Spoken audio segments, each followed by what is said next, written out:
आज हम मुंशी प्रेमचंद की बड़ी ही मर्मात्मक कहानी सुनेंगे जिसका नाम है बेटों वाली विधवा। पंडित अयोध्यानाथ का देहांत हुए तो सबने कहा ईश्वर आदमी को ऐसी ही मौत दे। 4 जवान बेटे थे, एक लड़की। चारों लड़के के विवाह हो चुके थे, केवल लड़की कंवारी थी। संपत्ति में काफ़ी छोड़ी थी, एक पक्का मकान, 2 बगीचे, कई हजार के गहने और 20,000 नकद। विधवा फूलवती को तो शौक तो हुआ और कई दिन तक बेहाल पड़ी रही, लेकिन जवान बेटों को सामने देखकर उसे ढाढ़स हुआ। चारों लड़के एक से एक सुशील, चारे बहुएं एक से बढ़कर एक आज्ञाकारिणी। जब वह रात को लेटती तो चारों बारी बारी से उसके पांव दबाती। वह स्नान करके उठती तो उसकी साड़ी छांटती। सारा घर उसके इशारे पर चलता था। बड़ा लड़का कामतानाथ एक दफ्तर में 50 रुपये पर नौकर था। छोटा उमानाथ डॉक्टरी पास कर चुका था और कहीं औषधालय खोलने की फिक्र में था। तीसरा दयानाथ बीए में फेल हो गया था और पत्रिकाओं में लेख लिखकर कुछ न कुछ कमा लेता था। चौथा सीतानाथ चारों में सबसे कुशाग्र बुद्धि और होनहार था और अब की साल बीए प्रथम शेरी पास करके एमए की तैयारी में लगा हुआ था। किसी लड़के ने यह दुर्व्यसन, वह झेलापन, वह लुटाऊपन न था जो माता पिता को जलाता और कुल मर्यादा को डुबाता है। फूलमती घर की मालकिन थी, गो की कुंजियों बड़ी बहू के पास रहती थी। बुढ़िया में वह अधिकार प्रेम न था जो वृद्धजनों को कटु और कलहशील बना दिया करता था, किंतु उसकी इच्छा के बिना कोई बालक मिठाई तक न मांग सकता था। संध्या हो गई। पंडित को मरे आज 12वां दिन था, कल 13वीं है। ब्राह्मण भोज होगा, बिरादरी के लोग निमंत्रित हो गए, उसी की तैयारियां हो रही थी। फूलमती अपनी कोठरी में बैठे देख रही थी। पल्लेदार बोरे में आटा लाकर रख रहे थे, घी के टिन आ रहे हैं, शाक भाजी के टोकरे, शक्कर की बोरियां, दही के मटके चले आ रहे हैं। महापात्र के लिए दान की चीज़ें लाई गई, बर्तन, कपड़े, पलंग, बिछावन, छाते, जूते, चूड़ियाँ, लालटने आदि। किंतु फूलमती को कोई चीज़ दिखाई नहीं गई। नियमानुसार ये सब सामान सबसे पहले उसके पास आने चाहिए थे। वह प्रत्येक वस्तु को देखती, उसे पसंद करती, उसकी मात्रा में कमी बेशी का फैसला करती, तब इन चीज़ों को भंडारे में रखा जाता। क्यों उसे दिखाने और उसकी राय लेने की ज़रूरत नहीं समझी। अच्छा, वह आटा 3 बोरा ही क्यों आया? उसने तो 5 बोरों के लिए कहा था। घी भी 5 ही कनस्तर आया है, उसने तो 10 कनस्तर मंगवाए थे। इसी तरह शाक भाजी, शक्कर, दही आदि में भी कमी की गई होगी। किसने उसके हुक्म हस्तक्षेप किया? जब उसने एक बार तय कर दी तब किसने उसको घटाने बढ़ाने का अधिकार है?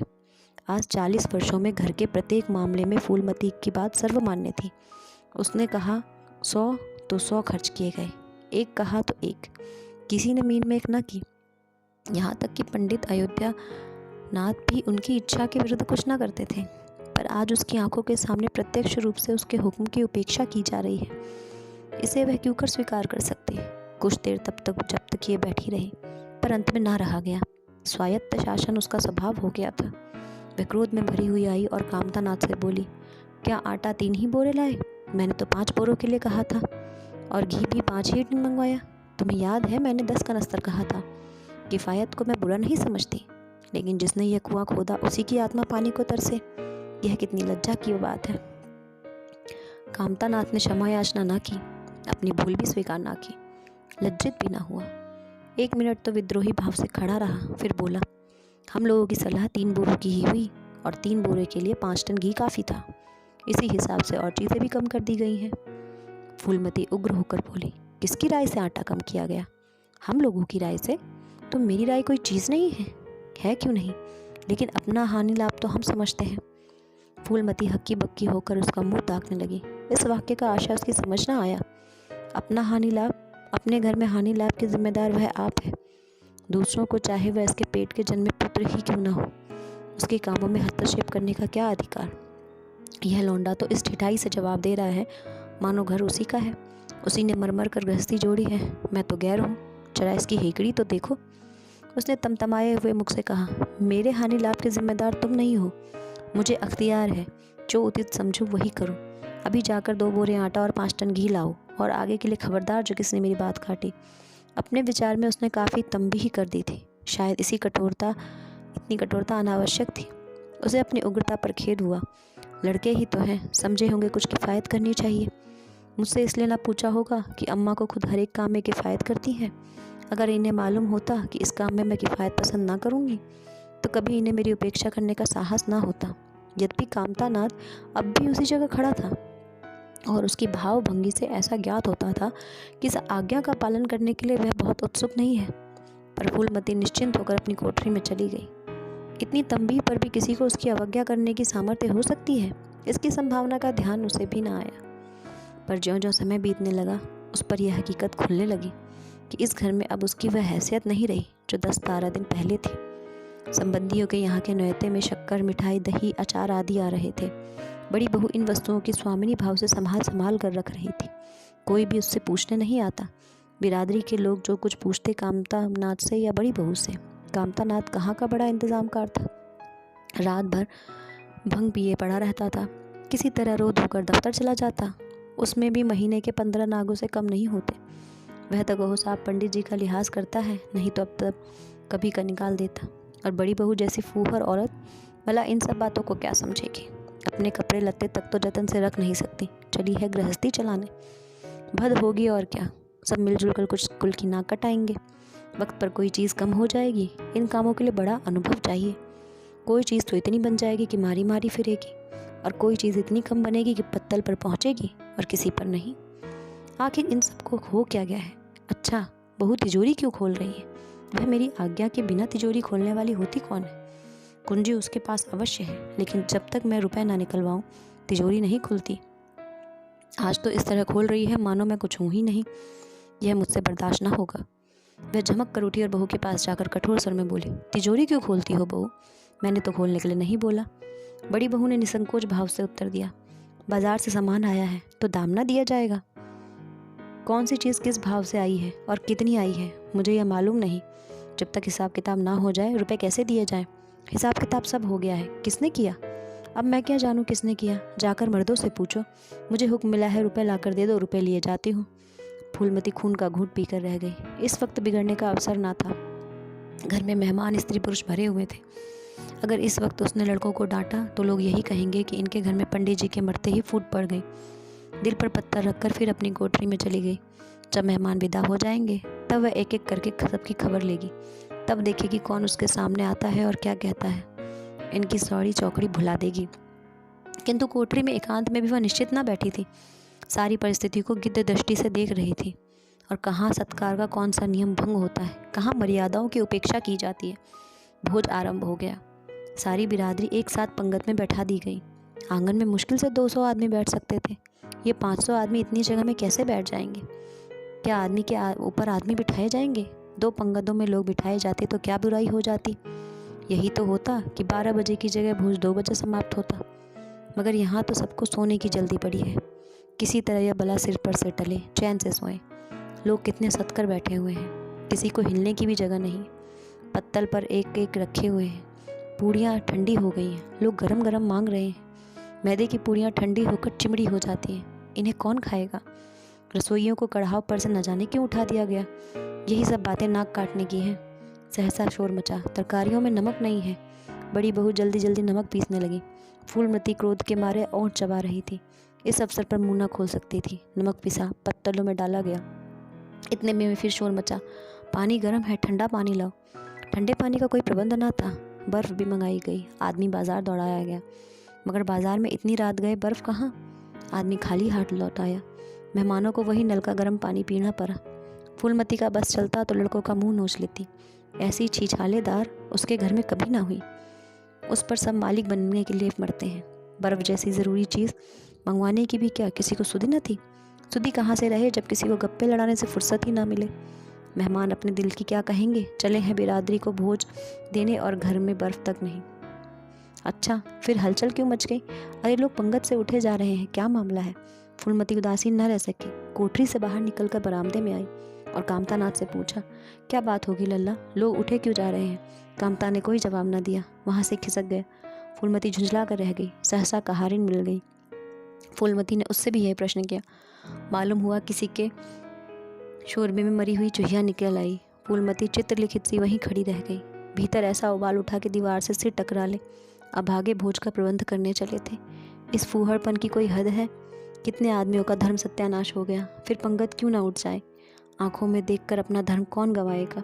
हाँ, सारा किया धरा मिट्टी में मिल गया। सैकड़ों रुपए पर पानी फिर गया। बदनामी हुई वह अलग। मेहमान उठ चुके थे। पत्तलों पर खाना ज्यों का त्यों पड़ा हुआ था। चारों लड़के आंगन में लज्जित खड़े थे। एक दूसरे को इल्ज़ाम दे रहा था। बड़ी बहू अपनी देवरानियों पर बिगड़ रही थी। देवरानियां सारा दोष कुमुद के सिर डालती थीं। कुमुद खड़ी रो रही थी। उसी वक्त फूलमती झल्लाई और आकर बोली, मुंह में कालिख लगी है कि या अभी भी कुछ कसर बाकी है? डूब मरो सबके सब, जाकर चुल्लू भर पानी में। शहर में कहीं मुंह दिखाने लायक भी नहीं रहे। किसी लड़के ने जवाब ना दिया। फूलमती और भी प्रचंड होकर बोली, तुम लोगों को क्या, किसी को शर्म हया तो है नहीं? आत्मा तो उनकी रो रही है जिन्होंने अपनी जिंदगी की मर्जाद घर बनाने में खराब कर दी। उनकी पवित्र आत्मा को तुमने यूं कलंकित किया है। शहर में थोड़ी थोड़ी हो रही है। अब कोई तुम्हारे द्वार पर पेशाब करने तो आएगा नहीं। कामतानाथ कुछ देर तो चुपचाप खड़ा सुनता रहा। आखिर झुंझला कर बोला, अच्छा अब चुप रहो अम्मा। भूल हुई, हम सब मानते हैं, बड़ी भयंकर भूल हुई, लेकिन अब क्या उसके लिए घर के प्राणियों को ही हलाल कर डालोगी? सभी से भूलें होती हैं, आदमी पछता कर रह जाता है, किसी की जान तो नहीं मारी जाती। बड़ी बहू ने अपनी सफाई दी। हम क्या जानते थे कि बीवी से इतना काम भी ना हो पाएगा? इन्हें चाहिए था कि देखकर तरकारी कढ़ा में डालती, टोकरी उठाकर कढ़ा में डाल दी। हमारा क्या दोष? कामतानाथ ने पत्नी को डांटा, इसमें न कुमुद का कसूर है, न तुम्हारा न मेरा। संयोग की बात है, बदनामी भाग में लिखी थी वह हुई। इतने बड़े भोज में एक एक मुट्ठी तरकारी कढ़ा में नहीं चढ़ाई डाली जाती, टोकरे के टोकरे उड़ेल दिए जाते हैं। कभी कभी ऐसी दुर्घटना हो जाती है, पर इसमें कैसी जगह आई और कैसी नक्कट आई। तुम कहाँ जमले पर नमक छिड़कती हो। फूलमती दांत पीस कर कहा, शर्माते तो नहीं, उल्टे और बेहयाई की बातें करते हो। कामतानाथ ने निसंकोच होकर कहा, शर्माऊं क्यों? किसी की चोरी की है, चीनी में चींटे या आटे में घुन यह नहीं देखे जाते? पहले हमारी निगाह ना पड़ी, बस यही बात बिगड़ गई। नहीं तो चुपके से चूहिया निकाल कर फेंक देते, किसी को खबर भी ना होती। फूलमती ने चकित होकर कहा, क्या कहता है? मरी हुई चिड़िया खिलाकर सबका धर्म बिगाड़ देता?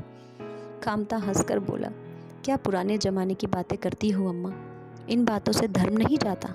यह धर्मात्मा लोग जो पत्तल से उठ गए हैं, इनमें से कौन है जो भेड़ बकरी का मांस ना खाता हो? तालाब के कछुए और घोंगे तक तो किसी से बचते नहीं हैं। 83 चुहिया में क्या रखा था? फूलमती को ऐसा प्रतीत हुआ कि अब प्रलय आने में बहुत देर नहीं है। जब पढ़े लिखे आदमियों के मन में ऐसे अधार्मिक भाव आने लगे तो फिर धर्म की भगवान ही रक्षा करे। अपना सब मुँह लेकर चली गई। 2 महीने गुजर गए। रात का समय था। चारों भाई दिन में काम से छुट्टी पाकर कमरे में बैठे गपशप कर रहे थे। बड़ी बहू भी षड्यंत्र में शरीक थी। कुमुद के विवाह का प्रश्न छिड़ा हुआ है। कामतानाथ ने मसलन पर टेक लगाते हुए कहा, दादा की बात दादा के साथ गई। पंडित विद्वान भी है और कुलीन भी होंगे, लेकिन जो आदमी अपने विद्या और कुलीनता को रुपए में बेचे वह नीच है। ऐसे नीच आदमी लड़के के घर हम कुमुद का विवाह सेंत में भी ना करेंगे। 5,000 तो दूर की बात है। उसे बताओ धत्ता और किसी दूसरे वर्ग की तलाश करो। हमारे पास कुल 20,000 ही तो हैं।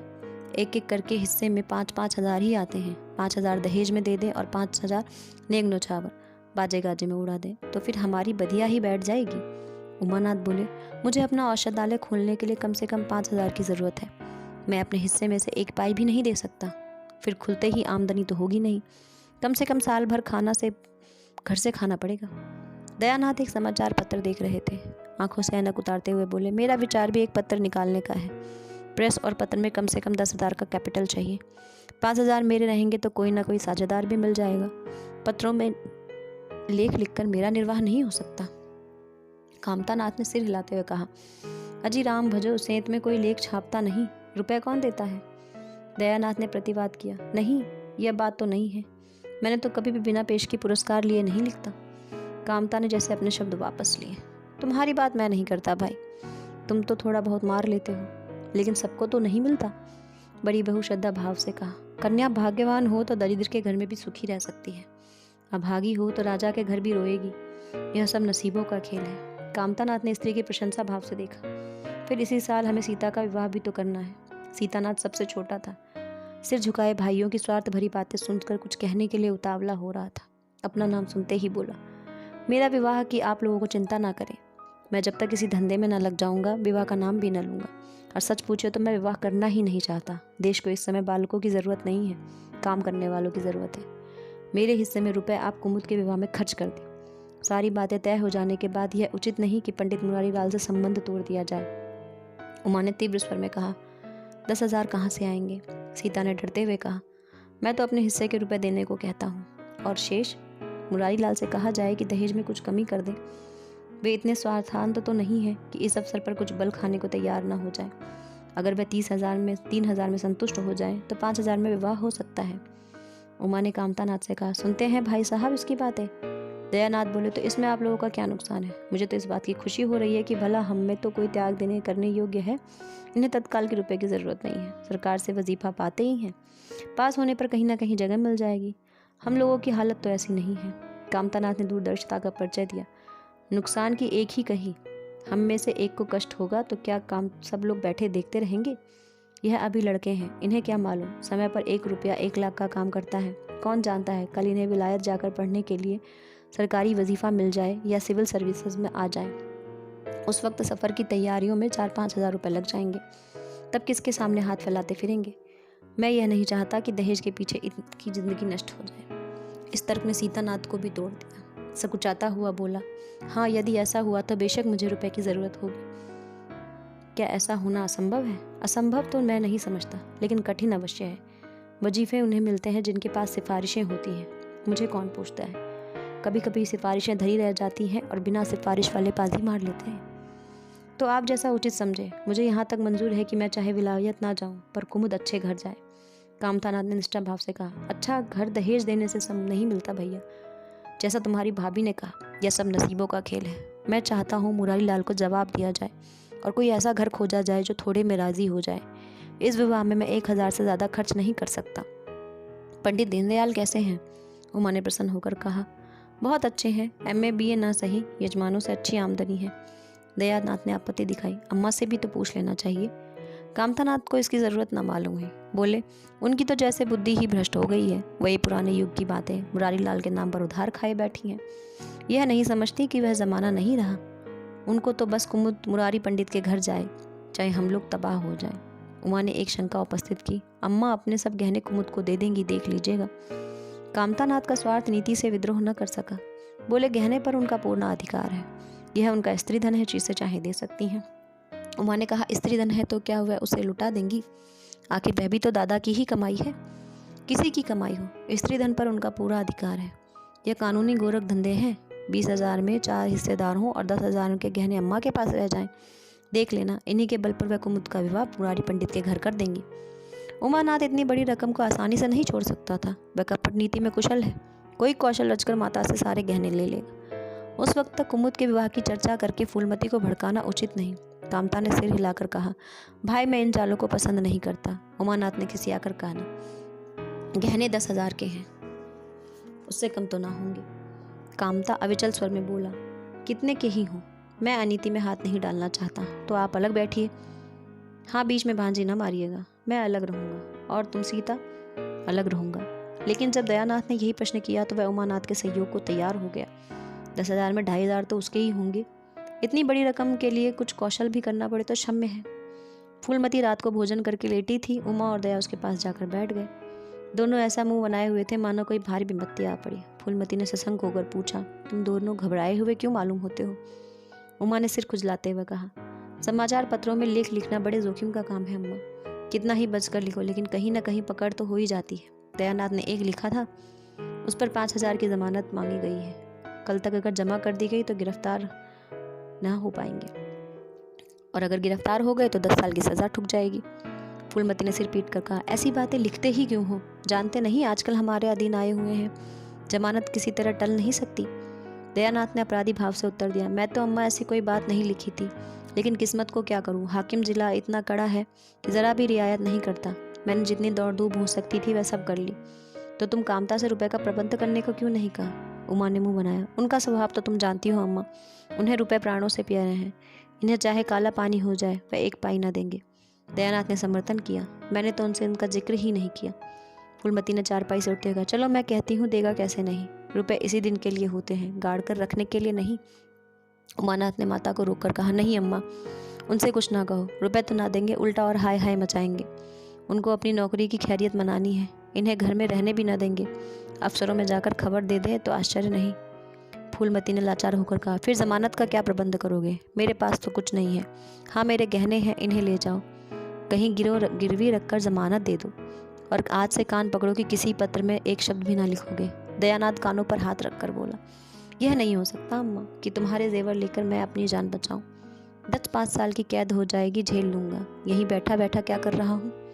फूलमती छाती पीटते हुए बोली, कैसी बातें मुंह से निकालता है बेटा। मेरे जीते जी तुम्हें कौन गिरफ्तार कर सकता है? उसका मुंह झुलस दूंगी। गहने इसी दिन के लिए हैं और किसी दिन के लिए जब तुम ही ना रहोगे तो गहने लेकर क्या आग में झोंकूंगी?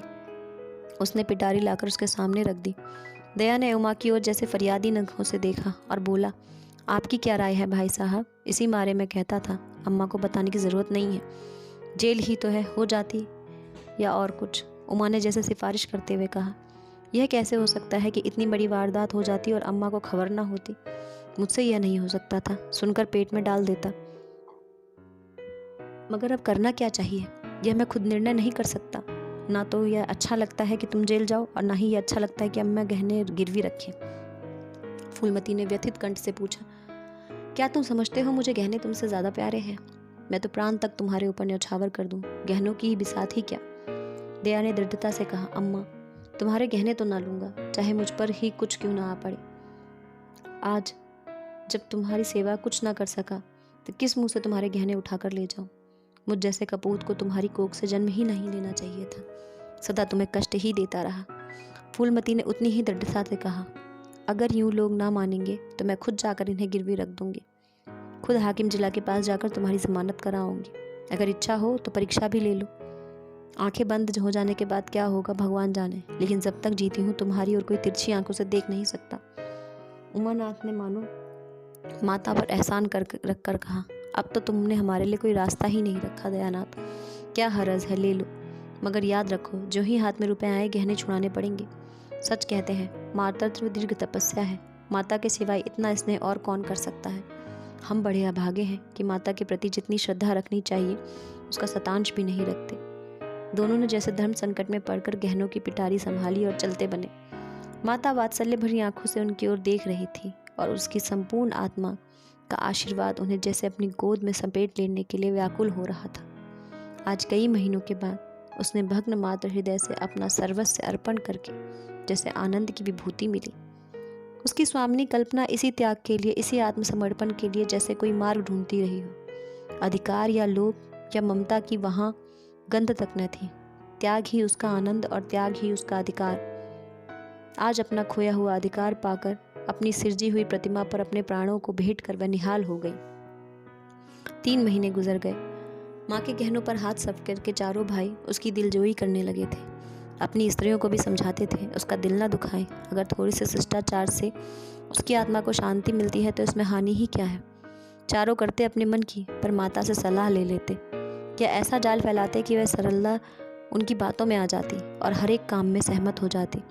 बाग को बेचना उसे बहुत बुरा लगता था, लेकिन चारों ने ऐसी माया रची कि वह उसे बेचने पर राजी हो गई। किंतु कुमुद के विवाह के विषय में मतैक्य न हो सका। माँ पंडित मुरारी लाल पर जमी हुई थी, लड़के दीनदयाल पर अड़े हुए थे। एक दिन आपस में कलह हो गई। फूलमती ने कहा, माँ बाप की कमाई में बेटी का भी हिस्सा है। तुम 16,000 का एक बाग मिला, 25,000 का एक मकान, 20,000 नगद में, क्या 5,000 कुमुद का हिस्सा भी नहीं? कामता ने नम्रता से कहा, अम्मा कुमुद आपकी लड़की है तो हमारी बहन है। आप 2-4 साल में प्रस्थान कर जाएंगी, पर हमारा और उसका बहुत दिनों तक संबंध रहेगा। तब हम यथाशक्ति कोई ऐसी बात ना करेंगे जिससे उसका अमंगल हो। लेकिन हिस्से की बात कहती हो तो कुमुद का हिस्सा कुछ नहीं। दादा जीवित थे तब और बात थी, वह उसके विवाह में जितना खर्च करते उनका हाथ ना पकड़ सकता था कोई। लेकिन अब तो हमें एक एक पैसे की किफ़ायत करनी पड़ेगी। जो काम 1000 में हो जाए उसके लिए 5,000 खर्च करना कहाँ की बुद्धिमानी है। उमानाथ ने सुधारा, 5,000 क्यों, 10,000 कहिए। कामता ने भवें सिकोड़कर कहा, नहीं, मैं 5,000 ही कहूँगा। एक विवाह में 5,000 खर्च करने की हमारी हैसियत नहीं। फूलमती जिद पकड़ कर बैठ गई थी। विवाह तो मुरारी लाल के पुत्र से ही होगा। 5,000 खर्च हो चाहे 10,000, मेरे पति की कमाई है, मैंने मरमर कर जोड़ा है, अपनी इच्छा से खर्च करूंगी। तुम्ही ने मेरी कोख से जन्म नहीं लिया है, कुमुद भी उसी कोख से आई है। मेरी आंखों में तुम सब बराबर हो, मैं किसी से कुछ नहीं मांगती। तुम बैठे तमाशा देखो, मैं सब कुछ कर लूंगी। 20,000 में 5,000 कुमुद का है। कामतानाथ को अब करवे सत्य की शरण लेने के सिवा और कोई मार्ग न रहा। बोला, अम्मा तुम बरबस बात बढ़ाती हो। जिन रुपयों को तुम अपना समझती हो वह तुम्हारे नहीं है। तुम हमारी अनुमति के बिना उसमें से कुछ भी खर्च नहीं कर सकती। फूलमती को जैसे सर्प ने डस लिया। क्या कहा? फिर तो कहना अपने ही सचे रुपए अपनी इच्छा से नहीं खर्च कर सकती। वह रुपए तुम्हारे नहीं हैं, हमारे हो गए। तुम्हारे होंगे लेकिन मेरे मरने के पीछे नहीं, दादा के मरते ही हमारे हो गए। उमानाथ ने बेहयाई से कहा। अम्मा कानून कायदा तो जानती नहीं, नाहक उछलती हैं। फूलमती क्रोध विहल होकर रो उठी। भाड़ में जाए तुम्हारा कानून, मैं ऐसे कानून को नहीं जानती। तुम्हारे दादा कोई धन्ना सेठ नहीं थे। मैंने ही पेट तन काट कर यह गृहस्थी जोड़ी है, नहीं आज बैठने की मुँह छो नहीं मिलती। मेरे जीते जी तुम मेरे रुपए नहीं छू सकते। मैं 3 भाइयों के विवाह में 10,000 खर्च कर चुकी हूँ, वही मैं कुमुद के विवाह में भी खर्च करूँगी। कामतानाथ भी गर्म पड़ा। आपको कुछ भी खर्च करने का अधिकार नहीं है। उमानाथ बड़े भाई को डांटा। आप खामखा अम्मा के मुंह लगते हैं भाई साहब। मुरारी लाल को पत्र लिखकर कह दीजिए कि यहाँ कुमुद का विवाह ना होगा, बस छुट्टी हुई। कायदा कानून तो जानती नहीं, व्यर्थ की बहस करती है। फूलमती ने संयम स्वर में कहा। अच्छा क्या कानून है, जरा मैं भी सुनूं। उमा ने निरीह भाव से कहा। कानून यही है कि बाप के मरने के बाद जायदाद बेटों की हो जाती है। माँ का हक केवल रोटी कपड़े का है। फूलमती ने तड़प कर पूछा, किसने यह कानून बनाया? उमा शांत स्थिर स्वर में बोला, हमारे ऋषियों ने, महाराज मनु ने, और किसने? फूलमती एक क्षण अवाक रहकर आहत कंठ से बोली, तो इस घर में मैं तुम्हारे टुकड़ों पर पड़ी हुई हूँ। उमानाथ ने न्यायाधीश की निर्ममता से कहा, तुम जैसा समझो। फूलमती की संपूर्ण आत्मा मानो इस वज्रपात से चित्कार करने लगी। उसके मुख से जलती हुई चिंगारियों की भांति यह शब्द निकल पड़े, मैंने घर बनवाया, मैंने संपत्ति जोड़ी, मैंने तुम्हें जन्म दिया, पाला, और आज मैं इस घर में गैर हूँ। मनु का यही कानून है और तुम उसी कानून पर चलना चाहते हो। अच्छी बात है, अपना घर द्वार लो। मुझे तुम्हारी आश्रिता बनकर रहना स्वीकार नहीं। इससे अच्छा कहीं मैं मर जाऊँ। वाह रे अंधेर, मैंने पेड़ लगाया और मैं ही उसकी छाह में खड़ी नहीं हो सकती। अगर यही कानून है तो इसमें आग लग जाए। चारों युवकों पर माता के इस क्रोध और आतंक का कोई असर न हुआ। कानून का फौलादी कवच उनकी रक्षा कर रहा था। इन कांटों का उन पर क्या असर हो सकता था? संध्या हो गई थी। द्वार पर नीम का वृक्ष सिर झुकाए निस्तब्ध खड़ा था, मानो संसार की गति पर शुद्ध हो रहा हो। अस्ताचल की ओर प्रकाश और जीवन का देवता फूलमती के मातृत्व की ही भांति अपनी चिता में जल रहा था। फूलमती अपने कमरे में जाकर लेटी तो उसे मालूम हुआ कि उसकी कमर टूट गई है। पति के मरते ही अपने पेट के लड़के उसके शत्रु हो गए। उसको स्वप्न में भी यह अनुमान नहीं था। जिन लड़कों को उसने अपना हृदय रक्त पिला पिला कर पाला, वह आज उसके हृदय पर यूं आघात कर रहे हैं। अब वह घर उसे कांटों की सेज हो रहा था। जहाँ उसको कुछ कदर नहीं, कुछ गिनती नहीं, वह अनाथों की भांति पहले रोटियां खाए, यह उसका अभिमानी प्रकृति के लिए असह्य था। पर उपाय ही क्या था? वह लड़कों से अलग होकर भी रहे तो नाक किसकी कटेगी? संसार उसे थूके तो क्या, और लड़कों को थूके तो क्या, बदनामी तो उसी को होगी। दुनिया तो यही कहेगी 4 जवान बेटों के होते हुए बुढ़िया अलग पड़ी हुई मजूरी करके पेट पाल रही है। जिन्हें उसने हमेशा नीच समझा वही उस पर हंसेंगे। नहीं, वह इस अपमान अनादर से कहीं ज्यादा हृदय विदारक था। अब अपना और घर का पर्दा ढका रहने में ही कुशल है। हाँ, अब उसे अपने को नई परिस्थितियों के अनुकूल बनाना पड़ेगा। समय बदल गया है। अब तक स्वामिनी बनकर रही, अब लौंडी बनकर रहना पड़ेगा। ईश्वर की यही इच्छा है। अब बेटों की बातें और लातों गैरों की बातें और लातों की अपेक्षा फिर भी गनीमत है। वह बड़ी देर तक मुंह ढांपे अपनी दशा पर रोती रही। सारी रात इसी आत्मवेदना में कट गई। शरद का प्रभाव डरता डरता उषा की गोद से निकला और जैसे कोई कैदी छिपकर जेल से भाग गया हो। फूलमती अपने नियम के विरुद्ध आज तड़के ही उठी। रात भर में उसका मानसिक परिवर्तन हो चुका था। सारा घर सो रहा था और वह आंगन में झाड़ू लगा रही थी। रात भर उससे भीगी हुई उसकी पक्की जमीन पर नंगे पैरों से कांटों की तरह चुभ रही थी। पंडित जी उसे कभी इतने सवेरे उठने न देते थे। शीत उसके लिए बहुत हानिकारक था। अब वह दिन नहीं रहे। प्रकृति उसको उसी समय के साथ बदल देने का प्रयत्न कर रही थी। झाड़ू से फुर्सत पाकर उसने आग जलाई और चावल दाल की कंकड़ियां चुनने लगी। कुछ देर में लड़के जागे, बहुएं उठी। सभी ने बुढ़िया को सर्दी में सिकुड़े हुए काम करते देखा, पर किसी ने यह ना कहा कि अम्मा क्यों हलकान होती हो। शायद सबके सब बुढ़िया के इस मान मर्दन पर प्रसन्न थे। आज से फूलमती का यही नियम हो गया था, जी तोड़कर घर का काम करना और अंतरंग नीति से अलग रहना। उसके मुख पर जो एक आत्मगौरव झलकता था, उसकी जगह अब गहरी वेदना छाई हुई नजर आती। जहाँ बिजली जलती थी वहाँ अब तेल का दिया टिमटिमाता रहता था, जिसे बुझा देने के लिए हवा का एक हल्का सा झोंका काफ़ी था। मुरारी लाल को इनकारी पत्र लिखने की बात पक्की हो चुकी थी। दूसरे दिन पत्र लिख दिया गया। दीनदयाल से कुमुद का विवाह निश्चित हो गया। दीनदयाल की उम्र 40 से कुछ अधिक थी। मर्यादा भी कुछ हेठे थे, पर रोटी दाल से खुश थे। बिना किसी ठहराव के विवाह करने पर राजी हो गए। तिथि नियत हुई, बारात आई, विवाह हुआ और कुमुद विदा कर दी गई। फूलमती के दिल पर क्या गुजर रही थी इसे कौन जान सकता था, पर चारों भाई बहुत प्रसन्न थे, मानो उनके हृदय का कांटा निकल गया हो। ऊंचे कुल की कन्या मुंह कैसे खोलती। भाग्य में सुख भोगना लिखा हो सुख भोगेगी, दुख भोगना लिखा हो दुख झेलेगी। हरी इच्छा बेकसों का अंतिम अवलंब है। घर वालों ने जिससे विवाह कर दिया उसमें 1000 ऐब हो तो भी वह उसका उपास्य, उसका स्वामी है। प्रतिरोध उसकी कल्पना से परे था। फूलमती ने किसी काम में दखल न दिया। कुमुद को क्या दिया गया, मेहमानों का कैसा सत्कार किया गया, किसके वहाँ से क्या नेवते में आया, किसी बात से उसको सरोकार न था। उससे कोई सलाह भी ली गई तो यही कहा, बेटा तुम लोग जो करते हो अच्छा ही करते हो, मुझसे क्या पूछते हो। जब कुमुद के लिए द्वार पर डोली आ गई और कुमुद माँ के गले लिपट कर रोने लगी, तब वह बेटी को अपनी कोठरी में ले गई और जो कुछ 50-100 रुपए और 2-4 मामूली गहने उसके पास बच रहे थे बेटी की अंचल में डालकर बोली, बेटी मेरी तो मन की मन में रह गई, नहीं तो क्या आज तुम्हारा विवाह इस तरह होता और तुम इस तरह विदा की जाती।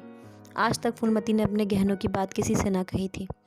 लड़कों ने उसके साथ जो कपट व्यवहार किया था इसे चाहे अब तक ना समझी हो, लेकिन इतना जानती थी कि गहने फिर ना मिलेंगे और मनोमालिन्य बढ़ने के सिवा कुछ हाथ न लगेगा। लेकिन इस अवसर पर उसने अपनी सफाई देने की ज़रूरत मालूम हुई। कुमुद यह भाव मन में लेकर ना जाए कि अम्मा ने अपने गहने बहुओं के लिए रख छोड़े हैं, इसे वह किसी तरह न सह सकती थी, इसलिए वह उसे अपनी कोठरी में ले गई थी। लेकिन कुमुद को पहले ही इस कौशल की टूह मिल चुकी थी। उसने गहने और रुपए आंचल से निकालकर माता के चरणों में रख दिए और बोली, अम्मा मेरे लिए तुम्हारा आशीर्वाद लाखों रुपए के बराबर है, तुम इन चीज़ों को अपने पास रखो, ना जाने अभी तुम्हें किन विपत्तियों का सामना करना पड़े। फूलमती कुछ कहना ही चाहती थी कि उमानाथ ने आकर कहा, क्या कर रही है कुमुद, जल्दी कर, साइड टली जाती है, वह लोग हाय हाय कर रहे हैं, फिर 2-4 महीने में आएगी ही, जो कुछ लेना देना हो ले लेना। फूलवती के घाव पर जैसे मानो नमक पड़ गया हो, बोली, मेरे पास अब क्या है भैया जो मैं इसे दूंगी, जाओ बेटी, भगवान तुम्हारा सुहाग अमर करे। कुमुद विदा हो गई। फूलमती पछाड़ खाकर गिर पड़ी। जीवन की लालसा नष्ट हो गई। 1 साल बीत गया। फूलमती का कमरा घर में सबसे बड़ा कमरा और हवादार था। कई महीनों से उसे बड़ी बहू के लिए खाली कर दिया गया था और खुद एक छोटी सी कोठरी में रहने लगी थी जैसे कोई भिखारिन हो। बेटे और बहुओं से अब उसे जरा भी स्नेह न था। अब वह घर की लौंडी थी। घर के किसी प्राणी, किसी वस्तु, किसी प्रसंग में उसे प्रायोजन न था। वह केवल इसलिए जीती कि मौत न आती थी। सुख या दुख अब उसे लेश मात्र भी ज्ञान न था। उमानाथ का औषधालय खुला, मित्रों की दावत हुई, नाच तमाशा हुआ।